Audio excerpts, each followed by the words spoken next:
na hindi po ito question kung sino ang nauna na nagsalita. Hindi po ito question kung sino yung naunang nagbanggit ng napakaraming pangalan kung hindi rin naman nila kayang suportahan ng ebidensya at wala rin naman silang mabibigay na magpuprove o magpapatunay doon sa kanilang mga sinasabi. Yan po ang kailangan naming suriin. I'm sorry, Mr. Chair, he did not refresh my memory. Pinupulyot mo yung memory ko eh.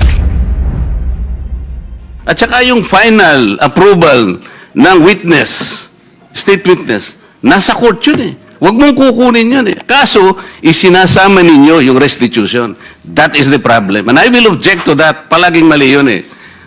E paano yung kay Diskaya? Pinipilit ninyo na mag-restitute. Sabi niya, ewan ko kung pinag-usapan ninyo.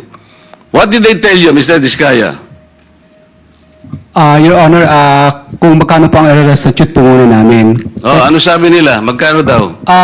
Ako po, hindi ko po masabi kung magkano po. Kasi para sa akin po, parang kami po ang nanakawan. Parang ibig sabihin, parang modern day na pagnanakaw. Ibig sabihin, yung nakaw ba? Siya pa magbibigay ng pera dun sa ninakawan niya? Parang ganun po. Sabi niya kanina, it's the agreement between the applicant and the DOJ. Did you agree that you restitute any money to the DOJ? Wala po kang maibibigay po. At saka... Yun na nga, because wala kang maibigay, hindi kanya ipoprocess under the Witness Protection Program. Is that not correct? Hindi ko po alam, Your Honor, kung... Mr. Chair, paano to? Ito si Mr. Diskaya, he was the first, tsaka yung asawa niya who applied under the WPP. The problem is, ang sabi ng dating DOJ Secretary, hindi, kinakailangan isoli muna yung mga pinagnanakaw. Hindi po pwedeng ganun-ganun lang. Paano ngayon siya mapuprocess if that was dangled? Paano siya mapuprocess to begin with? PG, Padilla. Thank you, sir. Sir, Mr. Chair, una, sabihin ko lamang po na kasinungalingan po yung sinasabi ni Mr. Diskaya na agad-agad silang sinabihan na magsoli ka.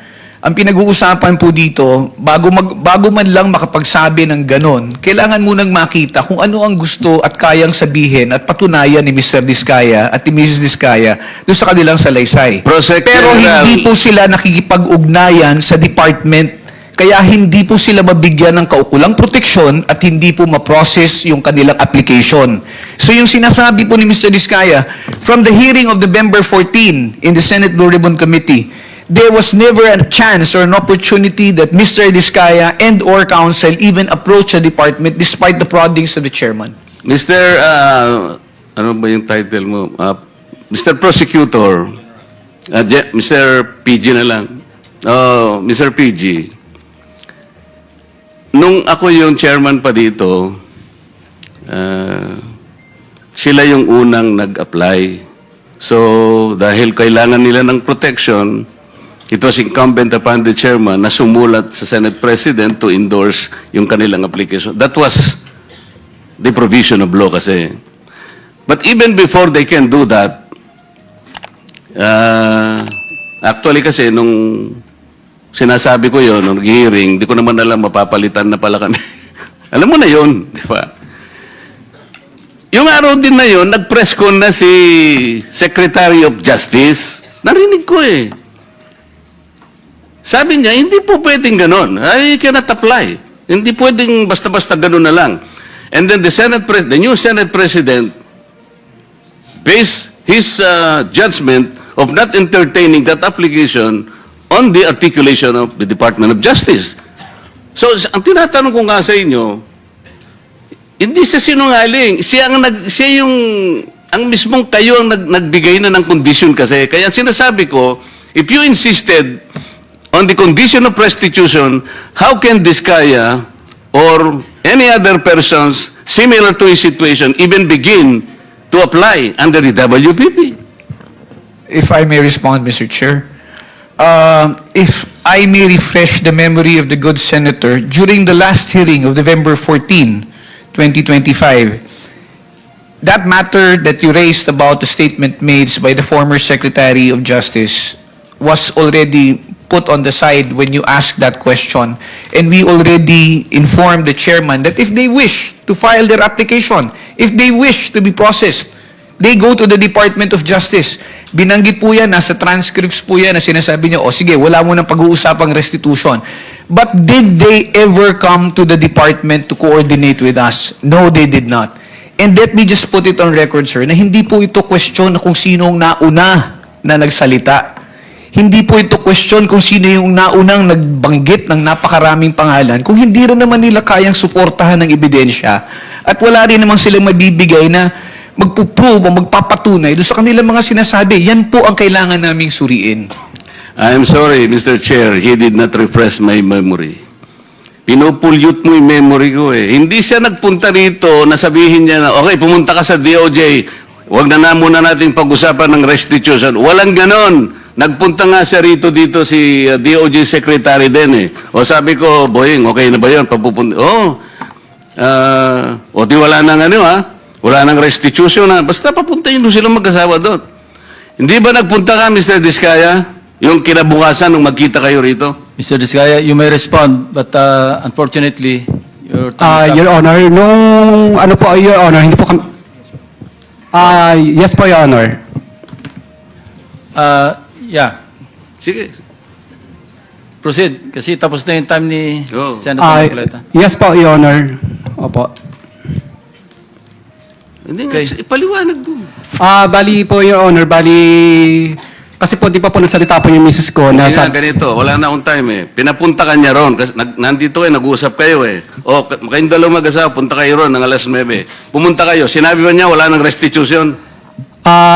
Noong una po, wala pong sinabing may restitution, pero nung sumunod po, yung panghuli po naming usapan po is may restitution, magkano daw po ang restitute namin, tapos kakasuhan din po daw kami at hindi didiinan. Pero gusto ko po, Your Honor, na hindi na po muna magsalita ng dire-diretso kasi po yung huli po yung misis ko na nagsalita siya na hindi daw po kami kasama sa WPP. Yung natatandaan ko po yung huling hearing po dito ay nakulong po yung misis ko sa Davao. Samantalang meron naman po nag-exist na project. Kaya natatakot po ako, Your Honor, na baka pag nagsalita na rin po ako, baka po sa susunod po ako naman po ang makulong. Kaya hindi na po ako magsasalita. Salamat po, Mr. Chair. Thank you. Mr. Chair, point of order before the next Yes, study. Senator Risa. Salamat, Go Mr. ahead. Chair. Pwede po bang malaman kung tulad ng iniutos ng chair nung nakaraang hearing, nag-submit na po sina Mr. and Ms. Diskaya nung buong listahan nila, ledger, ng mga proyekto nila kasama ang mga joint venture projects para sa mga taong 2016 hanggang 2022? Your Honor, nung nakalabas po ako, Your Honor, nung nakaraan po, ay hindi po kami pinapasok halos ng mga taga City Hall. Kasi po yung mga taga City Hall po, pinasarado po nila yung office namin. Kasi po, nirevoke po nila yung business permit po namin dahil sa kakulangan po ng occupancy permit. So, nakiusap po kami sa City Hall na sana po papasukin po yung mga taga Senate Sergeant at Arms at ayaw po nila papasukin. At ngayon po, wala na po kaming empleyado.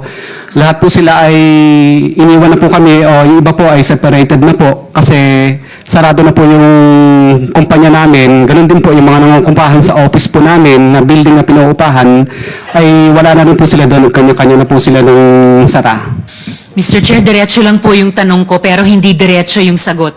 Parang kanina, lahat po tayo physically naghitla dun sa sinabi ni Mr. Diskaya na parang sila pa yung nanakawan.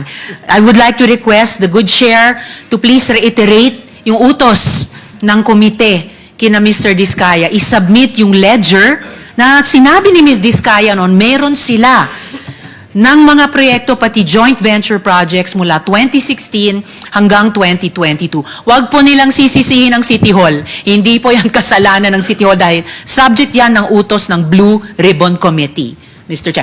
Sabi rin po ng ating secretariat sa komite, nag-follow up po sila kina Mr. Diskaya last week. Pero hanggang ngayon po, 3:44 na po ng hapon. Almost 3 hours mula nung nagsimula tayo, hindi pa rin sila sumusunod sa utos ng Blue Ribbon, Mr. Chair.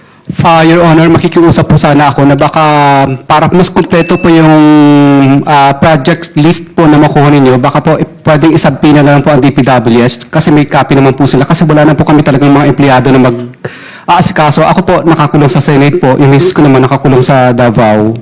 So wala po kami mautusan, Your Honor. Mr. Chair, I will submit to the wisdom of the chair kung ano po yung pinakamabisang paraan. Ang hinahanap ko lang pong outcome ay mabigay ng mga ni na Mr. at Ms. Diskaya yung ledger nila na sinabi ni Ms. Diskaya, mayroon sila nung mga joint venture and other projects nila mula 2016 hanggang 2022. Ewan ko ba, Mr. Chair, binabato pa nila sa DPWH yung responsibilidad sumunod sa utos ng Blue Ribbon, Mr. Chair. Thank you, Senator Risa. We'll try to resolve that issue. Thank you, Mr. Chair. Senator JB Ejercito is recognized. Just a quick manifestation, Mr. President, with the permission of Senator. Yes, go ahead. Well, Mr. President, ako hindi nagtataka bakit hindi tinatanggap sa Witness Protection Program itong mga diskaya. Eh dito lang sa Senado, hindi na kayo nagko-cooperate eh. Ito'y patunay na mukhang hindi kayo qualified maging witness. Kung sa Senado, hindi kayo nagko-cooperate, bakit kayo bibigyan ng puwang ng mga taga-WPP?